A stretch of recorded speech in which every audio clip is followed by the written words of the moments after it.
Hello everyone, my name is Kenny Coogan and I'm a TIES associate. Tonight we have Jonathan Tweet. He has been a professional designer of geeky tabletop games for 30 years. He was the lead designer on the relaunch of Dungeons & Dragons in 2000. He teaches game design through the University of Washington and consults with the Science Museum of Minnesota on their upcoming program to teach evolution to young people. Grandmother Fish was inspired by his young daughter. Clades and Clades Prehistoric fulfill his long-held goal of creating an evolution game that gets the science right. Grandmother Fish is the first book to teach evolution to preschoolers, and School Library Journal calls it groundbreaking. The book engages young people by getting them to mimic the actions and sounds of our ancestors. They wiggle like Grandmother Fish and they hoot like Grandmother Ape. The book is for ages 3 to 6. But teachers have also had luck with older students. The book works well for reading to a classroom, and it includes science notes in the back to help guide conversations with young learners. Jonathan will also share exercises that build on Grandmother Fish, helping children understand deep time and our evolutionary history. Clades and its sister game, Clades Prehistoric, are animal matching games for ages 6 to adult. Players match animals according to what clades they're in. Within each clade, there are 3 smaller clades, each defined by descent from a common ancestor that either swam, walked, or flew. For example, winged insects represent the arthropod clade descended from fliers. Clades features extant animals, including humans. Clades Prehistoric features extinct animals like dinosaurs and mammoths. Both games include science notes and the animals depicted on the cards. If you have any questions about tonight's webinar, please enter them in the box and I will funnel the questions to Jonathan at the end of this webinar. And we do have some links to share, which I'll go over at the end. And thank you everyone, and enjoy. All right. Hello everybody, I'm Jonathan Tweet, just like Kenny said. He already gave you a great introduction to Grandmother Fish and Clades. I come from a family of teachers, and so I'm really excited to have my work recognized by teachers. And I think the story of our common descent with other animals is it's really key to understanding who we are as humans and where we belong on this earth. So it's a very important message that I feel like kids need. So I'm going to be talking about, like Kenny said, some of the resources I have on my website. And so if you want to go to this URL, you can find some of the things I'm going to be talking about as well as other things. Like he said, my daughter inspired me many years ago to write this book. I wanted her to have a beautiful story about where we all came from, and I wanted it to be a true story. So that's my daughter on the left, and that's my first drawing of a Grandmother Fish on the right. So it's a good thing I found an artist. So this took so long because I didn't know how to really bring the message home to kids, and the answer turned out to be get the kids to act out the sorts of behaviors that we can do because our ancestors evolved them back in the day. And kids love mimicry. It's a really powerful learning tool, and so that just made the book suddenly went from being a good idea to being a great book with that flash of insight. This is the cuddle page. Cuddle was the hardest verb for me to get right. You know, Grandmother Fish can wiggle and chomp, and Grandmother Mammal can squeak and cuddle, but it's a whole other story. I like this picture because in a lot of ways evolution is about how well you can rear your offspring. It's not just about fighting and being bigger and stronger, but it's about being more loving and more caretaking, and kids love this image right here. So like I said, I did not do my own illustrations. This is Karen Lewis. She's also here in Seattle, and she knows kids' books. She's a children's science illustrator. When I found her, that really kicked the book up a notch. She was able to really contribute to the story and what have you. So, like Kenny said, we got great reviews. That's E.O. Wilson hugging a copy of my book. So that was really nice to see. That's Greg Epstein from the Harvard Humanist Hub. So we got really good reviews from places like School Library Journal and what have you, but we had some really touching responses from parents talking about how their parents responded to the book. And my favorite is the little girl who, after having this book read to her, she would go up to strangers in the supermarket, and she would say, "I am a human!" She was just so enthusiastic about finding out that people are humans and that we're part of the animal kingdom, and those are dogs and we are humans, and how it all fits together. So, really happy to be able to do this work.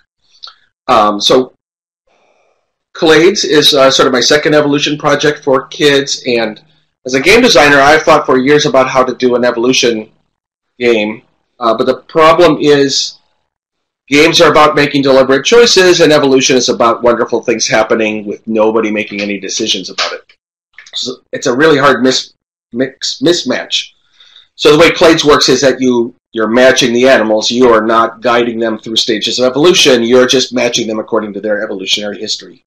And also, the concept of clade is it's such a powerful concept for organizing your thinking about living things that just having a game with the name Clade so that people will start learning what clades are, I think, is a big plus. I'm going to go through this pretty quickly, and then we can hopefully we'll have time at the end for questions and what have you. But I want to show you the whole thing first. So this is Clades. This is in particular, this is Clades Prehistoric. So you can see there's a glyptodont and a giant ground sloth and a woolly mammoth, and these are pterosaurs and what have you. So this is the one with the prehistoric animals. So like Kenny said, the animals are classed according to the environment that their most common ancestor lived in. So here are Malacostracans, right? We would call these crustaceans, but they're just one branch of the crustacean tree. And here is a woodlouse that lives up on the land. And so these are all water creatures because their common ancestor obviously lived in the water. They're not all water creatures today, and that's an important lesson about evolution. So let's talk about using grandmother fish in the classroom. Again, the resources, the URL is right down here. So the book just works great to read to classes because it's interactive and it's about animals and families, and kids love animals and families. And if you get some of the kids wiggling, then pretty soon they're all wiggling, and it's very exciting.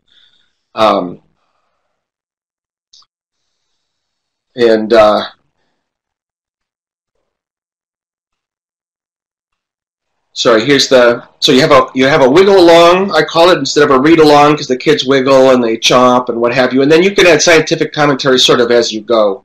So a lot of times when I'm reading this book, I'll point out that grandmother fish lived 400 million years ago or something like that. That helps whoever the audience is put this in perspective. So the story's great to read to kids. There's this family tree in the back where kids can see how everything fits in. You can do exercises with kids. Have them look at these ancestors. There's the fish and the reptile or amniote and the first Eutherian mammal and early ape and early humans. Homo sapiens specifically, and you can talk to them about, well, where do kangaroos fit? Where do opossums fit? Where do bugs fit? Where do and some of these you can find, and some of them they'll have to sort of figure out, like where would a cow go? Well, somewhere maybe up here by the pigs and the deer, for example. So that's in the back of the book, and kids can spend lots of time poring over that. I've got science notes in the back, and these are. Mostly they go over who these populations are supposed to represent. Grandmother represents mammals. Grandmother reptile represents the first amniotes. lived about 300 million years ago. And there are notes about what's the significance of each one of these activities. You know, picking two iconic activities or, you know, evolutionary activities that that define each ancestor. That a lot of work went into that, and then this is where you can see why I picked the ones that I picked. And now here we're going to get into the material that I have on the website, but it's not actually in the book.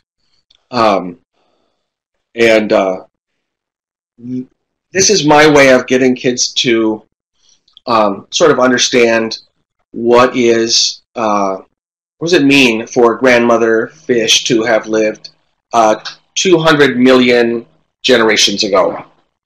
And the answer is, what does 200 million generations mean? Kids can imagine saying great-great-great-great-grandmother.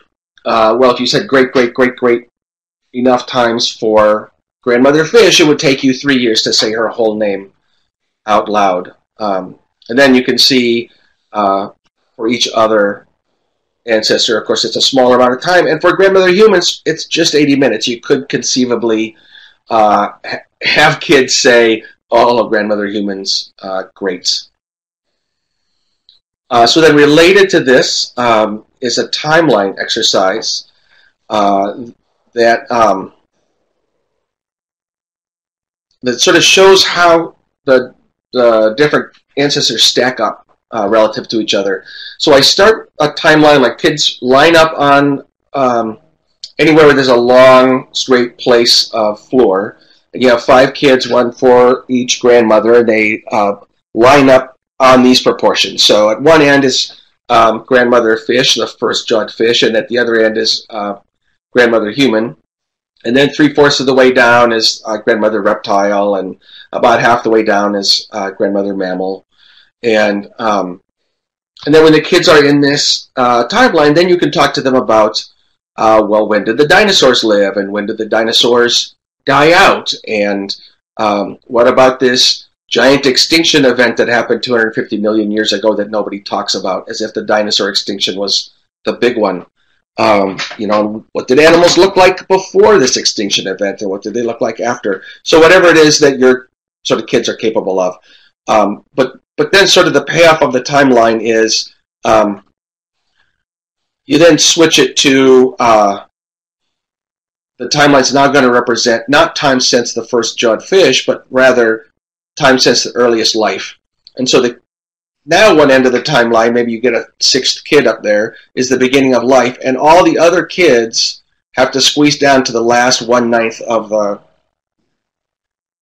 timeline. And so they can see what looked like a long time, 400 million years, actually isn't that long compared to how long life has been on Earth. Or you can do it again for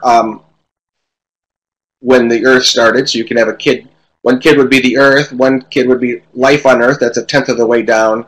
And then all these other grandmothers would then be in the last 1/10 of the whole timeline. Finally, you do origin of the universe, and now the kids, all 400 million years of ancestors are crammed into 1/30th of the timeline at the end. I have the kids each just put like a foot or a finger or something on the timeline because obviously they can't stand in that small amount of space. So again, these are 2 exercises that help kids take what they learned in the book and get a sense for the vast scope of deep time. So I also have science notes on the website. These are just sort of conversation starters, and they're kid-friendly details about the animals and the ancestors, and you know, they're meant to generate conversations or help kids work their way through things. So, for example, you could talk about grandmother mammal cuddled with her babies and fed them milk. What about grandmother kangaroo? Do kangaroos cuddle? Well, they have a weird sort of cuddling. They sort of cuddle their little ones in their pouch. So you can either think of that as the best kind of cuddling or a weird kind of cuddling, but they're doing the same thing, but they're doing it in a different way because they are not descended from you know, grandmother mammal. The grandmother mammal that I'm picking in this book should be grandmother eutherian, right? The first eutherian mammals back in the day. So again, there's science notes, just little questions to spark conversations on various topics. And then we can talk about clades. So here are kids playing our early version of clades. It's my daughter, right? She's 23 now. So, you know, the time for her to learn about evolution is past. But she's really excited to see, you know, she has seen me take this Grandmother Fish book. I've been working on it for most of her life. And she remembers me working on it and talking to her about evolution. So for her to see me bringing this to other kids today, she's really excited. And now she lives in California, works in museums. So she's another, has sort of teacher DNA. So in addition to just playing clades up straight, which is a good exercise, you can make things a little more challenging by combining the two games. So clades is modern animals, current animals, and Clades Prehistoric is extinct ones. So here you see them combined. So you've got squirrels are land mammals, and so are glyptodonts, and those are from two different sets. And birds are sauropsids of the air, and so are pterosaurs. And so the way that you would match these is sort of independent of what set that they are coming from. You're matching them by just by the regular rules. So I don't know if you know the rules for set, but the matching, in this case here, you could match these pterosaurs with these squamates and these marine reptiles, and those three together would be a match according to the rules of the game. So just like with Grandmother Fish, I put science notes in clades. I put a lot of work into picking which creatures are going to represent the various clades, and so I want to draw attention to them a little bit. And again, the details here are meant to either spark an interest in evolutionary history or to demonstrate something about evolutionary history. So here, for example, the millipedes and the insects and the crustaceans are all arthropods with mandibles, so that sets them apart from the horseshoe crabs and the arachnids. And that's sort of a key concept in evolution, obviously, like synapomorphies and what have you. Here again, with the lobsters, I'm trying to draw kids' attention to how often evolutionary advances or, you know, new evolutionary features have to do with caring for young. The lobsters are a good example of that. I like woodlice because they still have gills, and the gills still have to stay wet, but they can breathe air. You know, our lungs have to stay wet to work, and so it's kind of similar. And it's interesting how easy it is, relatively speaking, for animals to go from breathing water the way the woodlouse's ancestors did to breathing air the way the woodlice do today. And mostly, in my understanding, is its oxygen concentration is way higher in the air than in the water. And that's you know, when you look at this history of water-breathing animals developing air-breathing, you can see how the concentration of oxygen in the air made that you know, a profitable or a valuable or effective evolutionary path. And then, you know, one thing that I really wanted to get across is just this three-point format or template for how cladograms work. You know, the idea that each clade is nested within a larger clade, and clades have sister clades, and so forth. And, you know, and here's a common ancestor, and here's a common ancestor. You know, it's such a powerful tool. It's so different from how Linnaeus lined things up back in the day. Just getting that idea across and letting that sink into people, I think, is big. Also, amblypopids are just super cool with their feelers that used to be legs. So you can do all sorts of exercises with the cards. You know, when the kids are moving cards around and comparing animals and what have you, it's natural to sort them or categorize them or what have you. So here you could take These are the three mammals, mammal clades that are in the original Clades game, right? Bats and what is this? Euarchontoglires and whippomorphs. And you can ask for these, ask kids which ones do you think are more closely related. And this is a really interesting one with the mammals, because when people measured things by the fossil records, they put these animals together, right? Like little hairy rodent-like things that maybe lived in the trees. But now that we are examining the DNA of animals and looking at things on a molecular basis, now it looks like the Chiroptera, the bats, are part of the Laurasian animal clade, and so that would make them actually more closely related to the whippomorphs. So you can do that same thing with the clades in Clades Prehistoric, or in the arthropods and clades and so forth. Yeah, and you can see, maybe 40% of what I'm trying to do with this game is put humans in as animals, so everybody sees, just treats that as normal, that we're all just part of this one big what have you.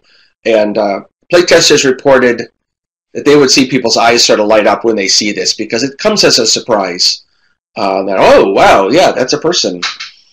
So that's part of the message.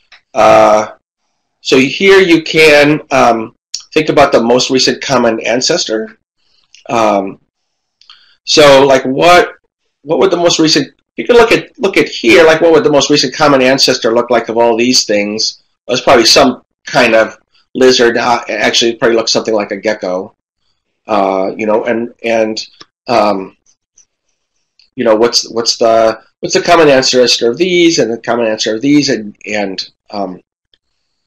obviously the more advanced the students are, the more you can get into this. And then, well, what about the common ancestor between these two, right? Like, there's almost nothing in common, and the common ancestor we have is, some aquatic worm that lived 520 million years ago or something.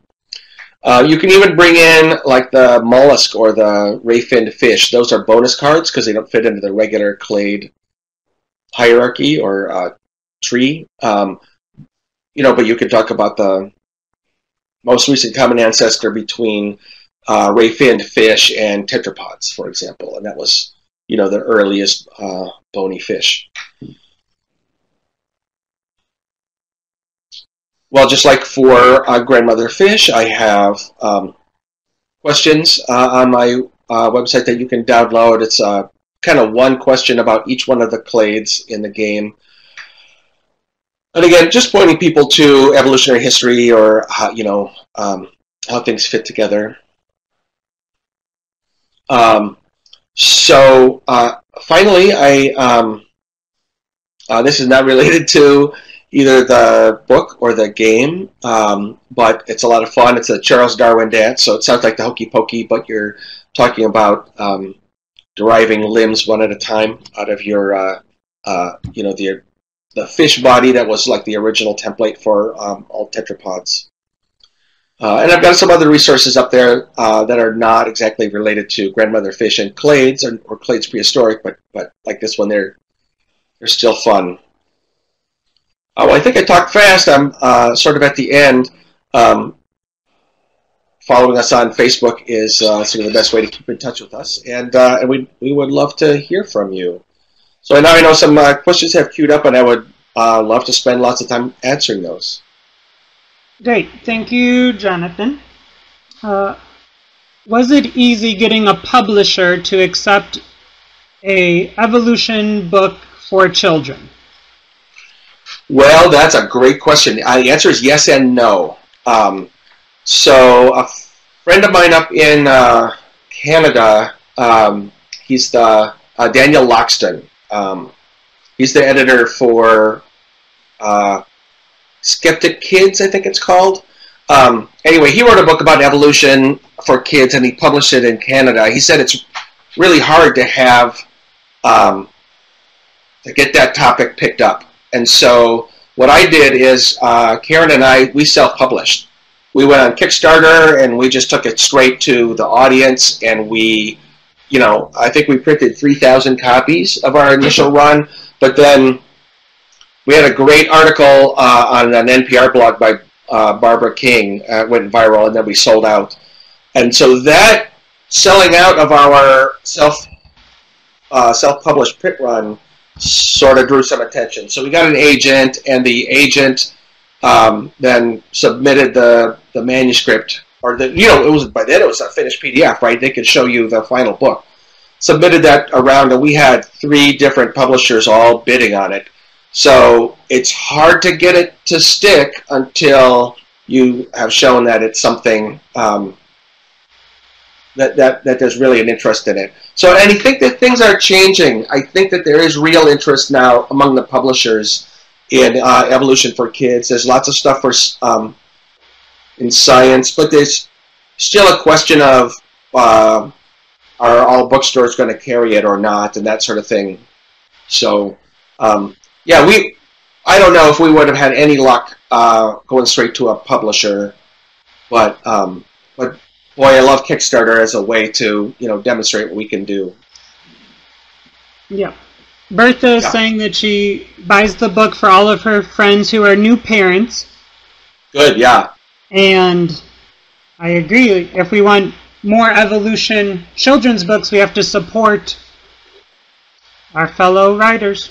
And yeah, that's right. Science-based. Yeah. Jenna... Well... Yep. Yeah. Go ahead. I was going to say, Jenna loves the idea of incorporating your book into a arts integration project. And she was wondering, have you heard of high school teachers using your book? So the closest thing I heard is there's a middle schooler who is using the book. First he reads it to the class, which they like, and then he has them each create their own science book for kids, basically. Not using Grandmother Fish as a template, but sort of showing this is how to reach younger kids. So if it works for middle school kids, it would work great for high schoolers. Yeah. Did you have any other suggestions about what to tell high school students in particular about writing?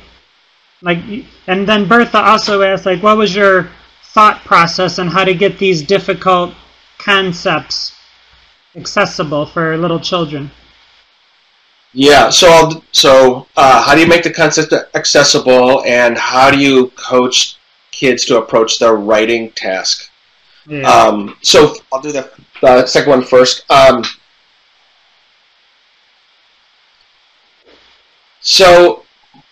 Boy, it's I don't have any standing advice for what to tell, say, high school students. My general advice, is to keep it simple. Grandmother Fish, the text is very simple. It started more complicated, and I just sort of pared it down until most of the words in there are repeated over and over again, and there are only a few new words introduced with each chapter. So, for a kid's book, especially keeping it simple is important, and I think for lots of high school students, I think that's a generally a good writing piece of advice. So for Bertha's questions on concepts, I just noodled on it for 15 years. I knew I wanted something that started with a fish, because fish are the first ancestors we have that have like a recognizable face, right? Like, why do we have a face the way we have it, with 2 round eyes and bony sockets, above a horizontal mouth with a hinged jaw, right? Well, it's a fish face. We all have fish faces.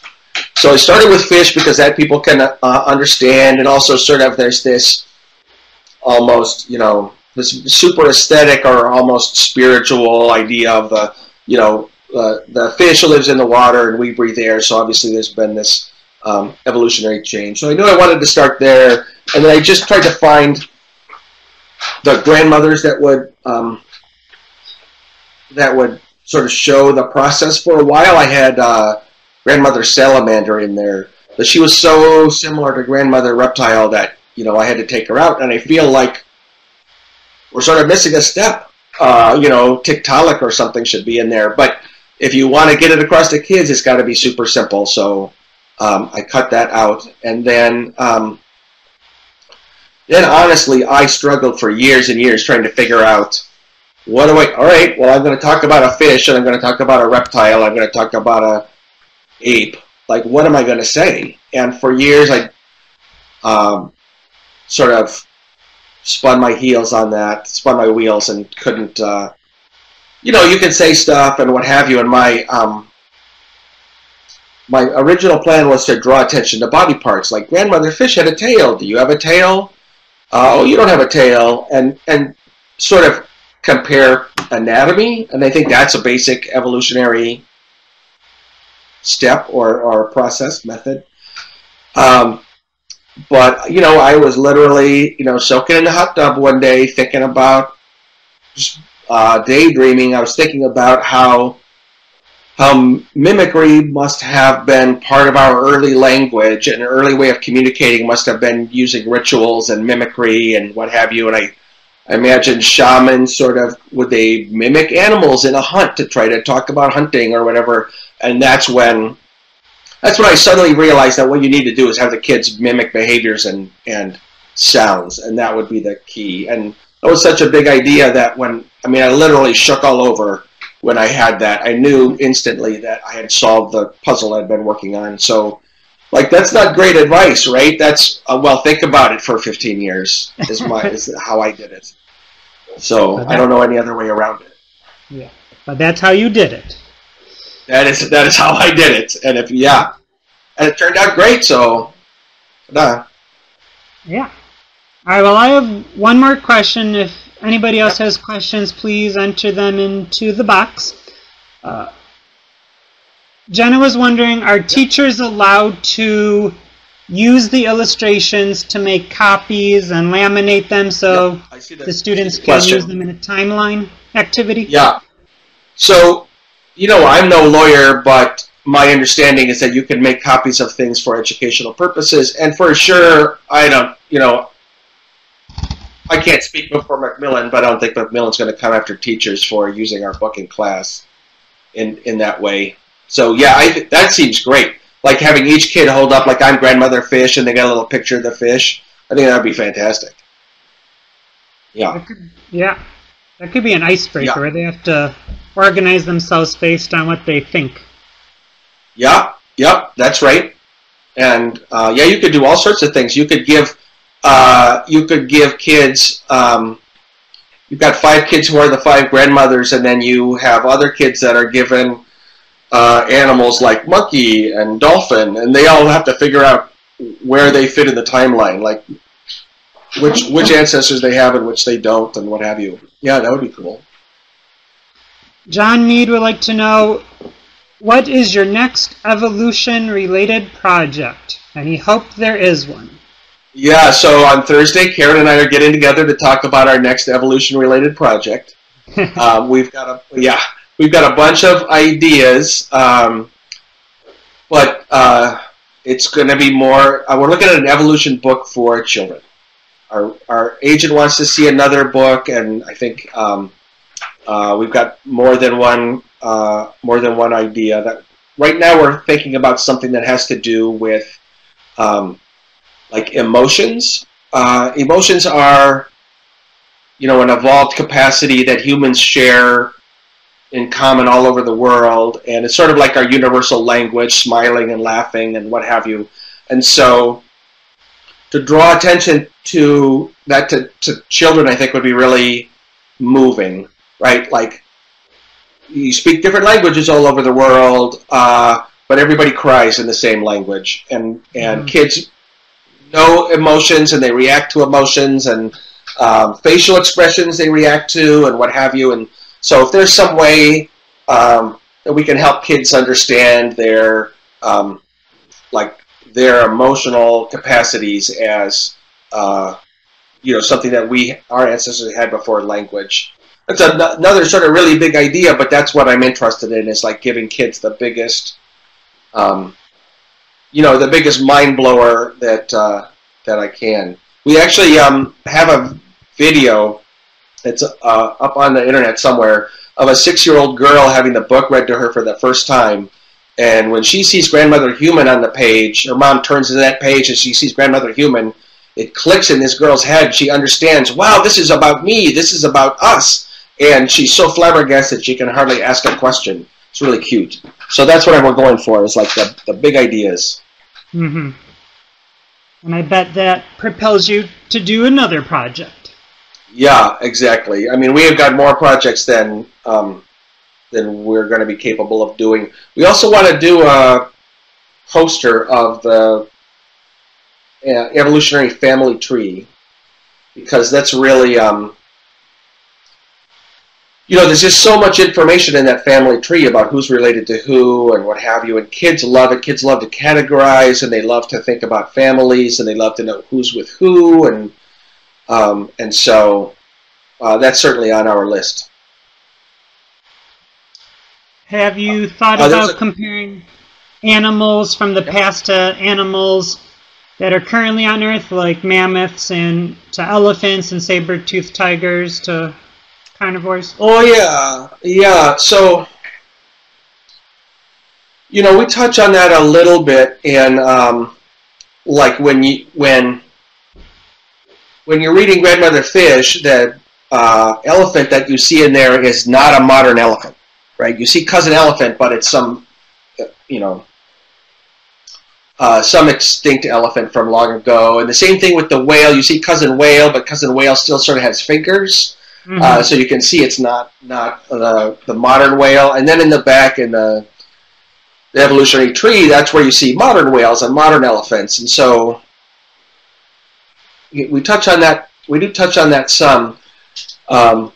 If Clades does well, I would like to do another version of Clades that really explicitly covers the three major sort of zoic periods: the Paleozoic, the Mesozoic, and the Cenozoic, and just really give kids an idea of these sort of eras or epochs where in between these major extinctions, and so they could see the synapsids of the past were like Dimetrodon, and the synapsids of the Mesozoic, those are like, multituberculates, some sort of mammal or whatever, but not an existing kind of mammal. And then the Cenozoic synapsids, those are mammals that you can recognize today or what have you. So that would give kids a little bit of that. But, that's I'll give that some thought. There might be something really interesting you can do explicitly comparing earlier forms to current ones. Every child likes dinosaurs. Kids love dinosaurs and pterosaurs. And someone asked if there was a version on just animals or are there plants. Yeah. I am sticking with animals because kids love animals so much. Like there's just kids just don't love flowers or trees the way they love, birds and So I'm trying to stick with what kids respond to emotionally. And that's, if you look at Grandmother Fish, it really tries to hit on the kids' emotions. There's all sorts of pictures of the mother animals with the baby animals and what have you. And then when kids are having a story read to them by their parents and the pictures are all of animals with their children, it just has a really nice resonance. And then even a game like Clades or Clades Prehistoric, it's just an abstract matching game. Like you can literally play the same game with shapes, that aren't animals at all. But the animals provide this real draw where the kids, they see those animals on the cards and want to understand them and want to understand how they fit in. Mm-hmm. John would like to see a Clades edition just about birds. I imagine that you could do a whole bunch of very specific ones. You would have to Yeah, spin-offs. I mean, knock on wood that Clades and Clades Prehistoric do well enough that we'll just need to keep doing more and more of them over time. The trick with birds is, with clades, one of the qualities that you match against is whether the ancestor was water, air, or land, and we would have to do some. You'd have to do some tricky working to have 9 different clades of birds, right? There are 9 different little clades of animals in Clades or Clades Prehistoric, because you've got mammals and you've got 3 clades of mammals for water, air, or land. If you had birds, birds, and birds, and then each of those bird clades was dropped into 3 smaller groups of birds, it's a little harder to make it all work. You might be able to do something with like geography and what have you, or lifestyle, but I would have to look into it. This would be for the college level. Yeah, well, if we can get birders to buy it because it's about birds, and that's great, and we can do one for cats and get cat lovers to buy it, that would be fine too. Mm-hmm. Okay, Blair says, I really like the idea of including emotion behavior in a book. Sort of everyone is different, but we're all the same. Have you thought about including many different animals discussing how they evolved to have certain behavioral traits that are unique to that animal? Yeah, that's a really good point, because evolution really is more about behavior than it is about anatomy. On some level. Like, the only reason to evolve new anatomy kind of is because it allows some kind of behavior. And so that's a really interesting approach. So one thing that Karen and I have talked about is just a book about animal families. Because again, kids love animals and they love families, right? So you could have like an ant colony and how they take care of their young, or you could have an opossum and how the opossum mother takes care of her young, and then you can find all these different kinds of families. Like lions have one kind of family structure, gibbons have another kind of family structure, chimpanzees have another kind of family structure, and then there are lots of beloved animals that have great family structures. Like wolves have a really strong family structure with a mother and a father and the older siblings and the young being helped out and what have you. And I think kids would really gravitate towards that kind of information. And then the payoff at the end is you can talk about human families. And of course, human families, everything that you see in the animal family, somewhere there's a human family like that somewhere, to show that that having a family is natural, and families are all sorts of different things. And there's where we would get into sort of the evolution of different behavior, because parenting behavior obviously varies from animal to animal, and is central to an evolutionary understanding of any animal. I mean, even I would like to find a way to talk to kids about like seeds. Like if you look at a pine cone seed, wow, that pine tree isn't doing very much for its seeds, is it? Those seeds are kind of on their own. But if you look at like a deciduous seed, oh, it's a nice big fat seed with a bunch of food for it, so it's going to grow really nice. If you look at something like fruit, not only does it have a nice big fat seed, but there's a